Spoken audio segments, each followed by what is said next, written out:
Sweet. That was very funny. Very funny. Clearly a storyteller in the family. Am I wrong?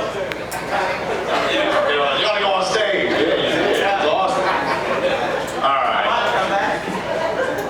I have no control over that. Just some guy. Just want to let you know that Downtown Crackers this week, actual shows Wednesday through Saturday. Funny man named Sean Kent is headlining. And here in Broad Ripple, some of you probably heard of his name, Bob Zaney. He is goddamn hilarious. And I watched him when I was a little kid. He's still funny, funnier, yada yada. So check those shows out. I won't be there. There's your pitch. All right, ready for your next comedian, huh?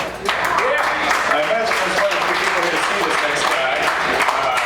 His name, he's from Centerville, Indiana, and he's Danny McConaughey.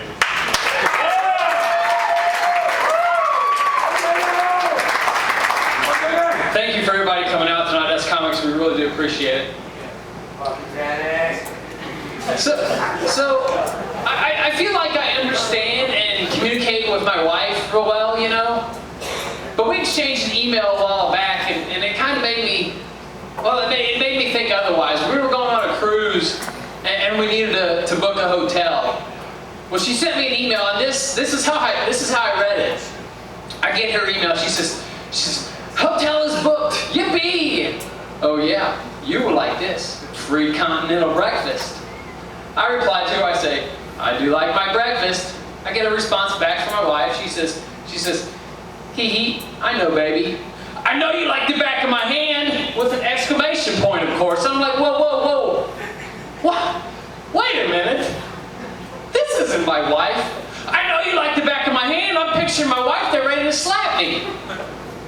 Something's not right. So I replied to her and I said, "What's that?" I say, "Huh?" I get a response back from her. She says, "You said you like your breakfast, and I know that." Oh, my wife knows me like the back of her hand.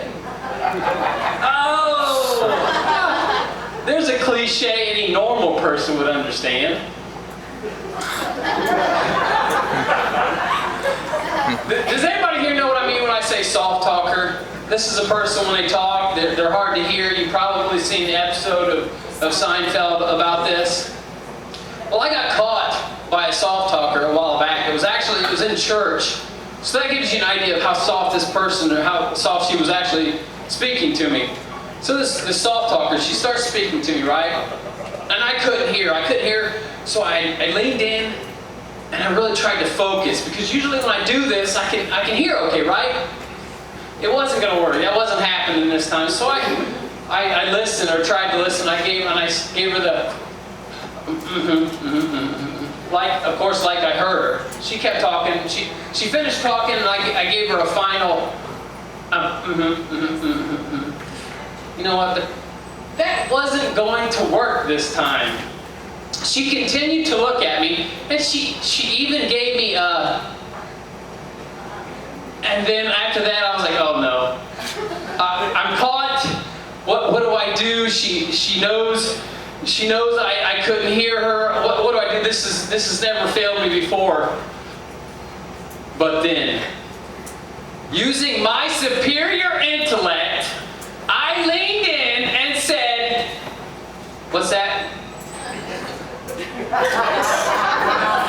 Yeah, I felt bad. It turns out she was asking me how I liked the snow.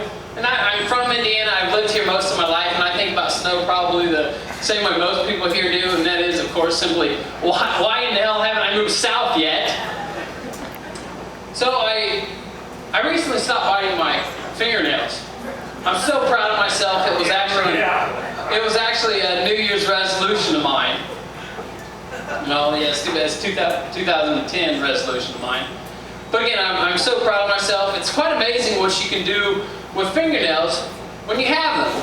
Do that little sticker on fruit. I can pick that little sticker off the fruit. I can get the keys off of keychains, off the keychain. I can get the little hairs off the bar of soap. You know? And my favorite, I tell you what, you can pick one hell of a booger with these things, you know? One one hell of a booger. And you know what? Come on, I'm just like all of you. I only pick my nose while I'm driving, so I can flick the boogers out the window at other cars. You know, the one disadvantage to this though is that sometimes the booger, you know, it gets stuck. It gets stuck under your fingernail. Ooh. Looks like I missed some from on the way here.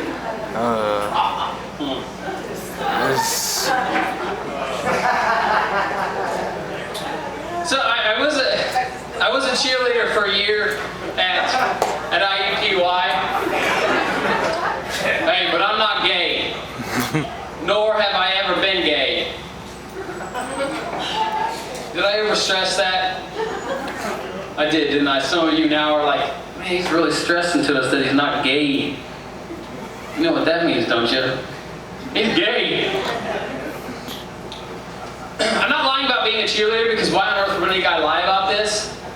I know some guys out there still don't believe me because, well, hell, why would any guy admit this? But the year I was a cheerleader, it was 2002, 2003. IUPUI, they went to the March Madness tournament. They were a 16 seed, playing number 1 seed Kentucky. And I read an article by a sports writer. He says, I don't know what an IUPUI is, but it's going to get the vowels knocked out of it when it plays Kentucky. I was so pissed, but all I could do as a male cheerleader say to myself, I'm going to cheer so hard and so good that I'm going to look the gayest out of all the guy cheerleaders. Last time I came here, I said I was going to do a full-fledged toe touch for everybody, and this is the next time, so that's what I'm going to do now. Ready? Okay. I know you all believe I was a cheerleader now, because that's got to be the best toe touch you've ever seen. I'm Danny McConaughey. Thank you.